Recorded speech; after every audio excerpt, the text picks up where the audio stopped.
ज़कात के नसाब में और कुर्बानी के नसाब में फर्क है। ज़कात में तो माल इस्तिजारत हो या 52.5 तोला चांदी हो या 7.5 तोला सोना, लेकिन कुर्बानी का नसाब और सदका फितरा बड़ा हल्का सा है, शायद ही कोई बचेगा इससे।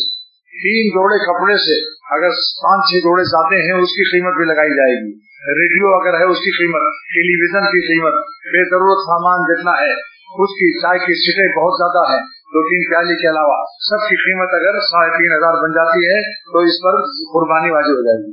शायद ही कोई बचे जिस पर कुर्बानी वाजिब हो। कंजूसी और बात है कि पैसा दबा कर रखे और कुर्बानी न करे। एक औरत का फोन आया कि हमारे पास तो है नहीं, हम कुर्बानी कैसे करें, जेवर है हमारे पास, तो क्या हमको जेवर बेचना पड़ेगा? मैंने कहा जी हाँ, जेवर बेच कर अदा करो, ज़कात भी और कुर्बानी भी करो। मालिक का हुक्म मानना है, जेवर देखना है। सबसे बड़ा जेवर अल्लाह की रजा है। बंदे के लिए, अल्लाह के गुलामों के लिए सबसे बड़ा जेवर और सबसे बड़ी जीनत और सबसे बड़ी जमाल अल्लाह को राजी करना है। हर वक्त तेल की तो है, मगर अल्लाह को खुश करने की फिक्र होनी चाहिए। वाखिर दावाना अल्हम्दुलिल्लाह रब्बिल आलमीन।